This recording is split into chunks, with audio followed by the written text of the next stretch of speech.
하나님의 말씀은 신약성경 갈라디아서 4장 12절에서 15절 말씀입니다.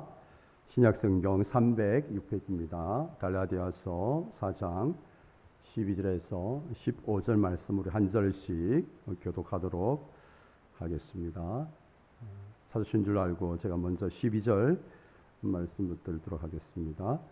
형제들아, 내가 너희와 같이 되었은즉 너희도 나와 같이 되기를 구하노라. 너희가 내게 해롭게 하지 아니하였느니라.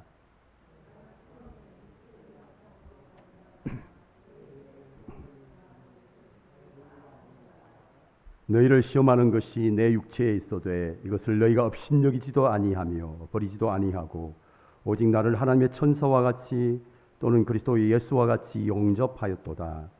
너희의 복이 지금 어디 있느냐?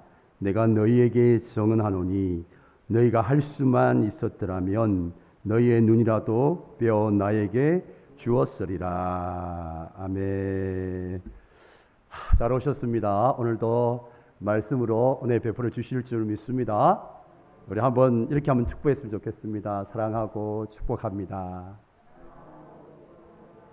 네. 믿음에는 두 가지 믿음이 있습니다. 제가 이미 여러 번 말씀을 드렸는데요. 확인하는 입장에서 다시 한번 점검을 해보겠습니다. 믿음에는 구원에 이르는 믿음이 있습니다. 저와 여러분이 어떻게 구원을 받습니까? 예수 그리스도를 믿는 믿음으로 말미암아 구원을 얻습니다. 그래서 우리가 구원을 받는 데 있어서 무엇보다 필요한 것은 믿음이죠. 또 하나의 믿음이 있습니다. 어떤 믿음이 있습니까? 성화에 이르는 믿음이 있습니다. 이제 우리가 믿음을 통해서 구원을 받고 하나님의 자녀가 되었습니다. 성도가 되었습니다. 그리스도인이 되었습니다. 제자가 되었습니다. 그러면 우리는 어떻게 살아야 됩니까? 하나님의 자녀답게, 성도답게, 그리스도인답게, 제자답게 그렇게 살아가야 됩니다. 이것을 성화에 이르는 믿음이라고 그렇게 이야기를 합니다. 우리 한국교회 성도들이 약한 게 뭔가 하면 구원에 이르는 믿음은 참 강한데 성화에 이르는 믿음이 좀 약한 것 같아요.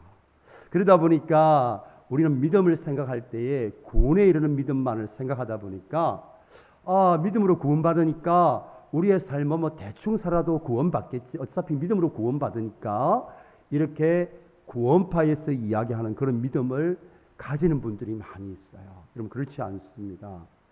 구원에 이르는 믿음을 소유한 사람들은 성화에 이르는 믿음으로 나아가게끔 되어 있습니다. 여러분 아멘이십니까? 이 말을 바꾸고 보면 예수님을 믿는 사람들은 이전의 삶과 같을 수가 없다라는 것을 말합니다. 예수님을 믿고 난 사람이 이전과 삶이 같을 수가 없습니다. 절대로 같을 수가 없습니다. 예수님을 믿는 사람들은 이전의 삶과는 다른 삶을 살게 되어집니다. 변화를 하게 되는 거죠. 물론 사람의 변화에는 차이가 있습니다. 어떤 분들은 남들이 봐도 정말 저분은 참 많이 바뀌었다.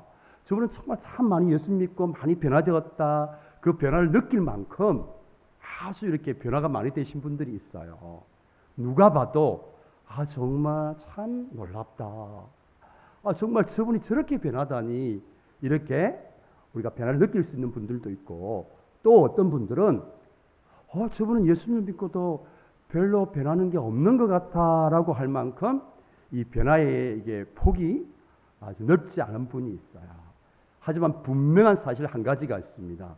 예수님을 믿은 저와 여러분은 이 변화의 차이는 있을지언정 분명한 사실은 모두 다 변화하고 있다라는 것입니다.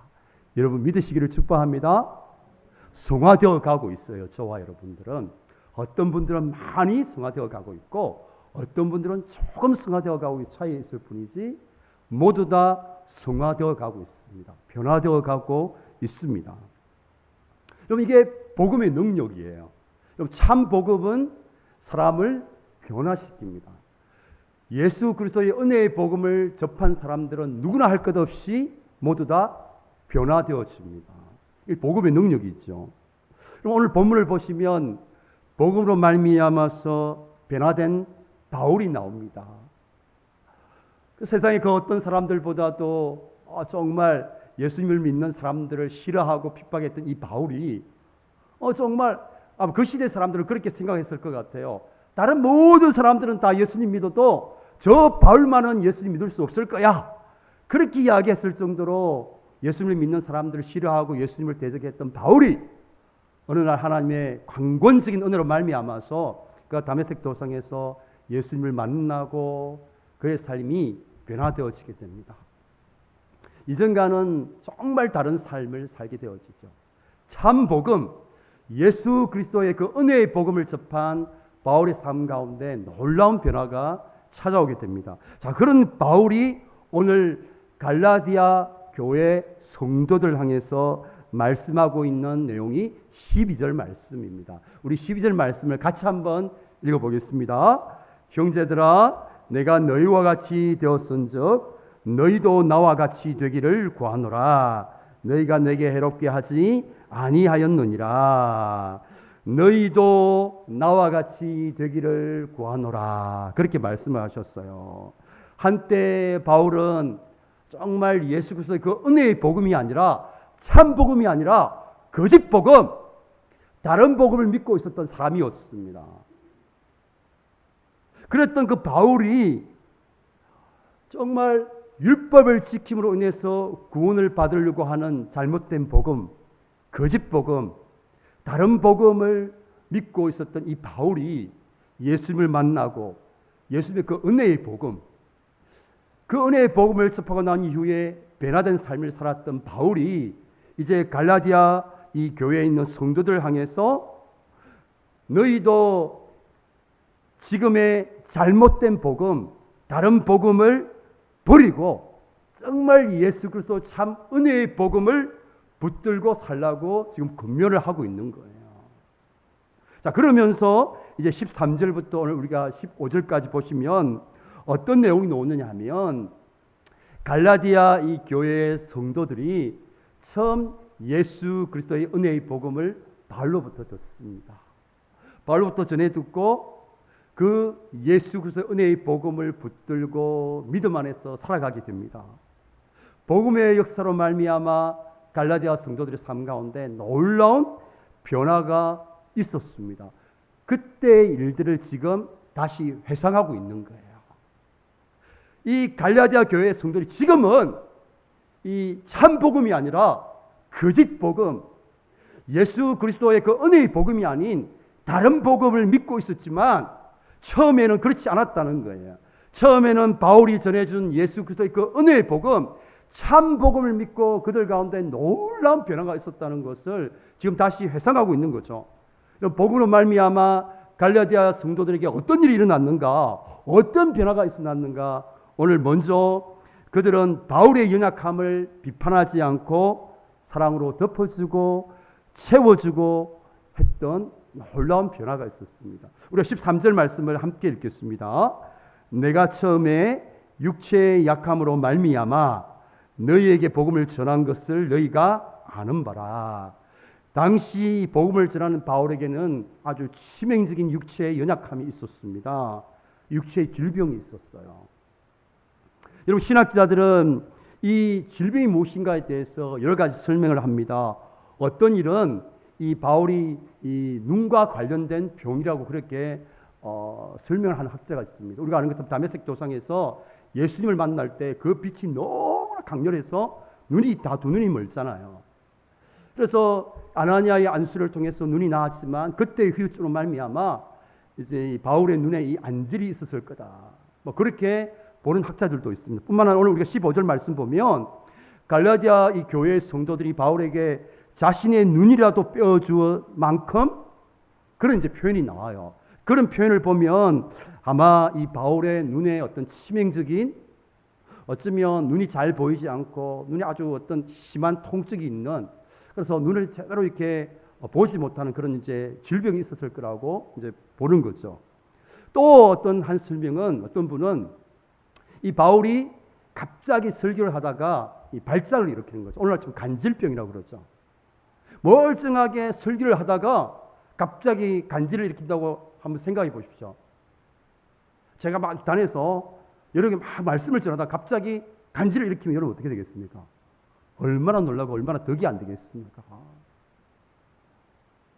그 은혜가 안 되잖아요. 그러니까 바울이 예수 그리스도의 은혜의 복음을 전하는데 갑자기 막 절도를 하고 막 발작을 일으키는 거예요. 그러면 그것을 보고 있는 사람들이 무슨 은혜가 되겠습니까? 또 이렇게 보는 학자들 거예요. 또 어떤 분은 이 바울이 예수님을 다메섹 도성에 만났을 때 그 충격이 너무 커서, 우리 충격이 크면 우리 실혈증 걸리잖아요. 실혈증. 이 바울이 말을 더듬는 병이 생겼을 거라고 봐요. 막 설교를 하는데 말을 더듬는 거죠. 그죠. 예, 이렇게 더듬는 거예요. 한번 생각해 보십시오. 예수님이 은혜의 복음을 전하는데 바울이 말이 막 이렇게 더듬어요. 이렇게 든다 한번 생각해 보십시오. 그게 무슨 은혜가 되겠습니까? 어찌됐든 분명한 사실은 바울에게는 이 질병이 아주 치명적인, 심지어 오늘 본문 나와 있는 것처럼 성도들에게 시험거리가 될 정도로 정말 이 바울에게는 이 너무너무 치명적인 부족함을 보일 수 있는 질병이 있었다는 거예요. 바울 자신도 자신의 질병을 뭐라고 표현하고 있느냐 하면 자신의 이 약함, 이 육체의 연약함이 얼마나 싫었던지, 얼마나 부족했던지, 얼마나 사람들에게, 성도들에게 시험거리가 되었던지 육체의 가시라고 이렇게 표현했어요. 내 육체에 가시가 있다. 뿐만 아니라 이것을 뭐라고 이야기하냐면 사탄의 사자라고까지 그렇게 표현했어요. 그러니까 바울이 생각했을 때 자신이 복음을 전하는 이 목회자로서, 전도자로서 은혜가 안 될 그런 육체의 연약함을 가지고 있는 거예요. 그래서 고린도서 12장 9절 말씀 보면 바울이 이것을 없애달라고, 내 육체의 이 가시, 이 사탄의 사자를 없애달라고 3번씩이나 간구했지만 하나님께서 내 은혜가 내게 족하다라고 했던 그 질병을 말합니다. 그러니까 바울에게는 정말 이것은 정말 없었으면 하는 그런 부족하고 연약한 모습이죠. 그런데 이런 이 바울을 갈라디아 성도들이 어떻게 대하고 있는지를 보십시오. 너무나 사람들에게 시험거리가 될 정도로 이 육체의 부족함을 가지고 있었던, 이 질병을 가지고 있었던 바울을, 그 바울의 부족함과 연약함을 이 갈라디아서 성도들이 어떻게 대하고 있는가. 자, 14절 말씀 보면 업신여기지도 아니했고, 그 바울의 부족함과 연약함을 어떻게 했다고요? 업신여기지도 아니했다는 거예요. 그러니까 이 말을 바꿔보면 세상 사람들은 어떻게 했다는 겁니까? 업신여겼다는 거죠. 뿐만 아니라 버리지도 아니했고, 그 이유로 인해서 바울을 쫓아내지 아니했다는 거죠. 뿐만 아니라 오히려 바울을 천사와 같이, 그리스도 예수와 같이 영접하였다. 그렇게 되어 있어요. 심지어 15절 말씀에는 뭐라고 되어 있습니까? 자신의 눈이라도 빼어줄 만큼, 여러분 눈은 동서양을 막론하고 아주 중요함을 상징하는 하나의 비유적인 표현이잖아요. 눈동자같이 지켜주시고 이렇게 기도할 때에, 그렇죠? 이 눈은 아주 중요함을 상징하는 거잖아요. 어찌되었든 이것을 그렇게 봐도 되고, 아까 이야기한 것처럼 정말 이 바울이 눈 때문에 그렇게 고통받고 사람들에게 시험거리가 되는 그 이 눈의 모습을 보고 이 갈라디아서 교회 이 성도들이, 갈라디아 이 교회 성도들이 자신의 눈을 대신 빼어줄 만큼 그렇게 바울을 대했다는 거예요. 갈라디아 교회 성도들이. 그럼 어떻게 이런 일이 가능합니까? 바로 참 복음의 역사로 말미암아 갈라디아 교회 성도들 가운데 이런 놀라운 일이 일어나게 되는 거예요. 여러분, 세상은 상대방의 부족함과 연약함을 보면 어떻게 합니까? 그것을 드러냅니다. 그것을 약점으로 삼아요. 그것을 집중적으로 공격하며 드러냅니다. 여러분, 오늘날 한번 보십시오. 정치인들 하는 거 보세요. 상대방의 약점 들춰내고, 뭐 10년 전에 있었던 이야기 끄집어내고 해서 온통 해서 그 사람을 완전 죽일 사람 만들어야 되잖아요. 이게 세상 사람들의 모습이에요. 그런데 바울은 이 갈라디아 교회 성도들에게 어떤 우리 대우를 받습니까? 업신여기지도 아니하고 버리지도 아니하고 오히려 바울을 천사와 같이 그렇게 대했다는 거예요. 심지어 자신이 눈만큼 빼어줄 만큼 그렇게 이 바울과 성도들이 갈라디아 교회 성도들이 아름다운 이 관계, 믿음의 이 교제가 살아 있었음을 오늘 우리는 볼 수가 있습니다. 참 복음으로 말미암아 그들 가운데 일어난 놀라운 역사입니다. 여러분, 복음은 정말 참 복음은 예수 그리스도의 은혜의 복음은 여러분 상대방의 연약함이나 부족함을 덜쳐내지 않아요. 사랑으로 그 부족함과 연약함을 덮습니다. 그리고 그 부족함과 연약함을 내가 대신 채워주려고 해요. 바로 이러한 변화가 갈라디아 교회 성도들에게 있었고 참 복음으로 말미암아 은혜의 복음으로 말미암아 이런 일이 있었다는 거죠. 여러분 오늘날 마찬가지예요. 저와 여러분이 예수 그리스도의 은혜의 복음, 그 참 복음을 접하게 되면 우리 가운데 어떤 일이 일어납니까? 사람들의 부족함과 연약함을 사랑으로 덮어주고 그 부족함과 연약함을 내가 대신 채워주려고 하게 되는 거죠.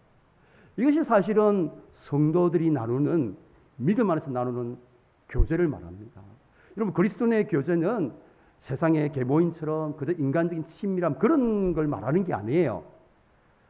원래 이 그리스도의 교제, 이 코이노니아가 의미하는 게 뭔가 하면 믿음이 강한 사람이 믿음이 약한 사람들을 섬기는 것을 이 믿음의 교제라고 이렇게 이야기해요.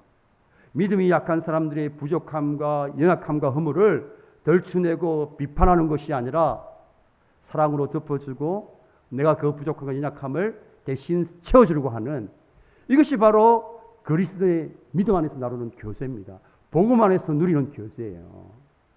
여러분들 우리의 교제, 그리스도의 교제를 생각할 때 자꾸 세상 사람들 계명 같은 그런 친밀한 그런 교제, 인간적인 친밀한 이런 걸 말하는 게 아니에요. 우리 목자 모임 가운데서도 정말 참 복음으로 말미암아 이러한 이제 역사들이 일어나야 돼요. 이러한 그리스도의 교제가 일어나야 돼요.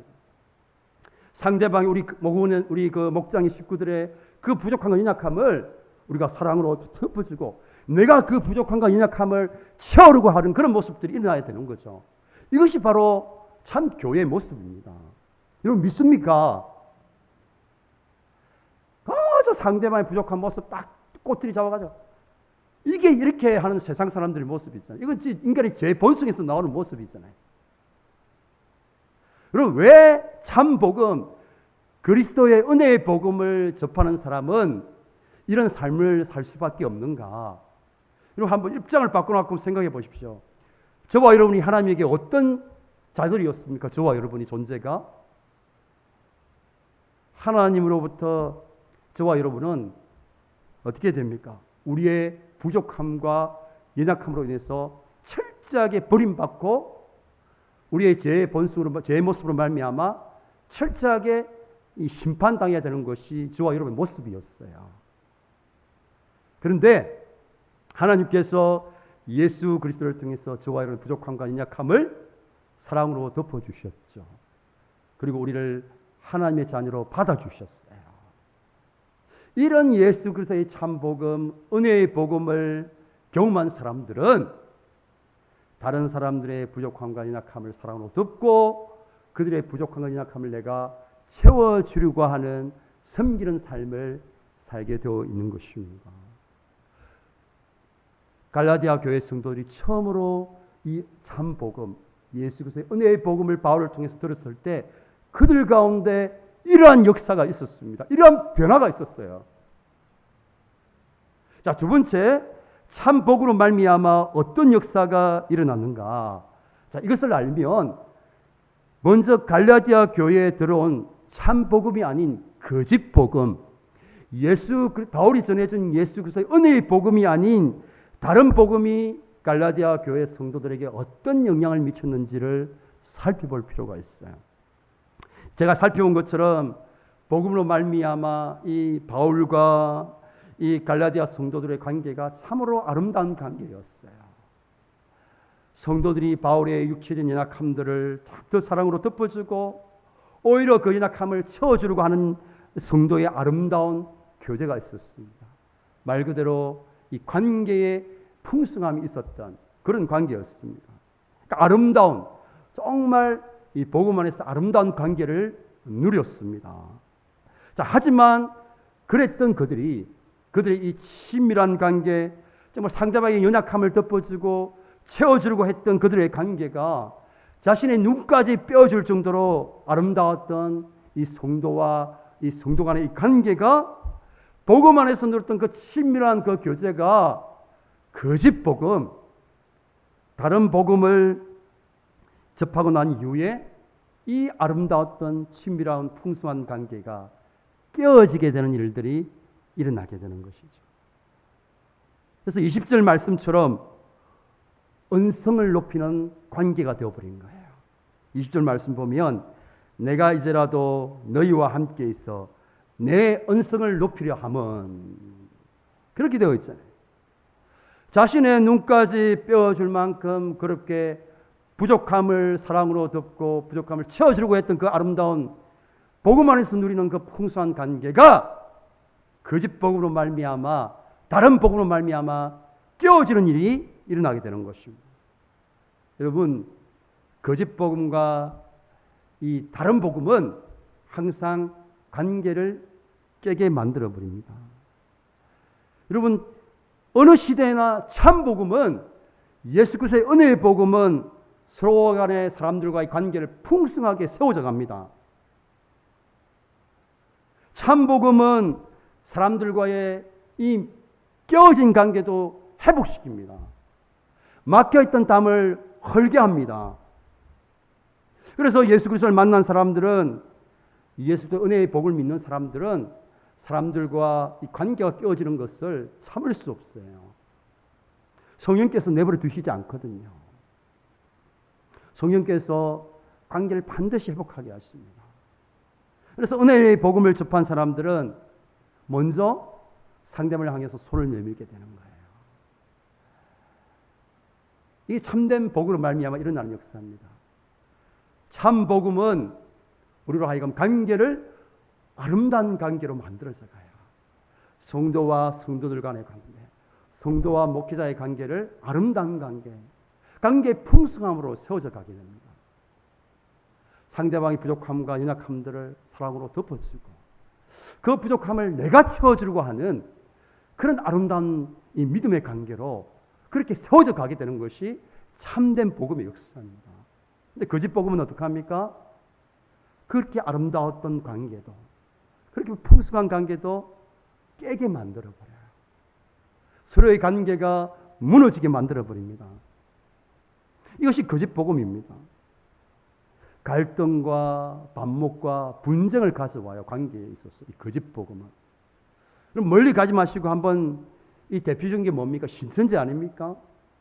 신천지가 하는 게 뭡니까? 아름다운 관계를 깨워버리잖아요. 부모님과 사랑하는 자녀들의 관계를 깨워버리죠. 그리고 성도와 목사와의 이 아름다운 관계를 깨워버립니다. 이게 신천지가 하는 거잖아요. 어느 시대를 막론하고 이 거짓 복음, 바울이 전해주지 않은 이 다른 복음은 관계의 풍성함을 깨어버려요. 그러나 참 복음은 무너진 관계를 다시 회복해 합니다. 성도와 성도들 서로 간의 관계를 풍성하게 세워가요. 이것이 참된 복음으로 말미암아 성도들의 삶 가운데 일어나는 역사이죠. 그래서 오늘 이 바울은 그 처음 예수님의 그 은혜의 복음을 접했던 이 갈라디아 교회 성도들이 그렇게 그들의 삶 가운데 이 바울의 부족함과 연약함을 사랑으로 덮고 그 부족함을 채워주려고 하고 자신의 눈까지도 뼈줄 만큼 아름다운 이 관계를 가졌던 그때로 다시 돌아가라고 하는 거예요. 참된 복음으로 돌아가라고 하는 거죠. 지금 이 갈라디아 교회에 거짓 교사들이 들어와서, 이단들이 들어와서, 오늘날 지금 신천지가 들어와서 그 아름다웠던 목자와 우리 목원들의 관계를 깨워버리고, 아름다웠던 성도들과 목사와의 관계를 깨워버리고, 서로 반목하게 만들고 서로 갈등하게 만들어버리고, 결국은 주님의 교회를 허물어버리는 것이 바로 이 거짓 복음의 특징입니다. 그럼 참된 복음을 있는 곳에는 항상 관계의 풍성함이 있습니다. 그는 아름다운 성도들 관계가 세워집니다. 여러분, 오늘 가정에 참된 복음이 들어가게 되면 어떤 일이 일어납니까? 관계가 풍성해져요. 아름다운 관계가 맺어집니다. 내 남편의 부족함과 연약함을 어떻게 합니까? 아내가 사랑으로 돕고 그 부족함을 내가 채워줘야지 하면서 그렇게 관계가 아름답게 세워지죠. 그런데 그 집 복음은 어떻게 합니까? 그 풍성한 관계를 깨어버려요. 마땅히 아내로서 섬겨야 될 일을 하지 않게 만듭니다. 또 남편으로서 당연히 섬겨야 될 일을 하지 않게 만들어요. 관계를 깨어지게 만듭니다. 그럼 교회도 마찬가지예요. 우리 평강교회 믿음의 성도들이 참 복음을 접하면, 은혜의 복음을 체험하면 우리는 상대방의 부족한 연약함을 사랑으로 덮게 되어 있어요. 그러면서 내가 참 저 집사님이 부족하면 내가 채워줘야지. 상대방의 장점을 바라보고 단점은 내가 채워줘야지. 이렇게 이제 리스폰스하게 되어 있어요. 그러면서 그 모습을 통해서 서로의 관계가 더 풍성하게 세워집니다. 관계가 아름답게 세워져요. 저는 우리 평강교회 가운데 정말 이런 참된 복음의 역사가 풍성하게 일어나기를 축복합니다. 그래서 우리 공동체는 정말 서로의 부족한 연약함을 드러내고 비판하는 것이 아니라 사랑으로 덮어주고, 정말 내가 우리 목사님의 챙기지 못한 부분을 내가 채워줘야지 하면서 채워주고, 그러면서 이 서로의 관계가 자신의 눈까지 빼어질 정도로 그렇게 아름다운 관계, 그런 관계가 되는 것이 참된 복으로 말미암아 일어나는 역사입니다. 그래서 참된 복음은 어느 곳이든지 그곳을 관계를 풍성하게 세워가요. 부모와 자녀와의 관계, 아내와 남편 간의 관계, 성도와 성도 간의 관계, 또 성도와 목사의 관계를 풍성하게 세워가는 거예요. 사랑하는 우리 평강교회 성도 여러분, 저와 여러분은 예수 그리스도를 정말 은혜로 말미암아 믿게 되었잖아요. 예수 그리스도의 은혜의 복음을 저와 여러분들이 믿었던 사람들이에요. 그러면 저와 여러분의 삶 가운데 당연히 참 복음으로 말미암아 일어나는 변화가 있어야 될 줄 믿습니다. 저는 늘 기도합니다. 우리 평강교회 가운데 참된 복음의 역사가 풍성하게 일어나서 서로가 서로를 세워주는 아름다운 성교의 교제가 풍성하게 있어지고, 그래서 관계의 그 풍성함이 세워지고 서로 간의 아름다운 관계, 그런 관계가 세워져서 정말 세상 사람들이 우리 평강교회의 모습을 보고 정말 저 교회는 진짜구나 하는 그런 아름다운 소문이 나는, 정말 참 복음의 역사가 살아있는 그런 교회가 되기를 주님의 이름으로 축원합니다. 우리 함께 오늘 찬양하고 그런 교회 되기 위해서 같이 또 기도하겠습니다. 아바 아버지 함께 찬양합니다.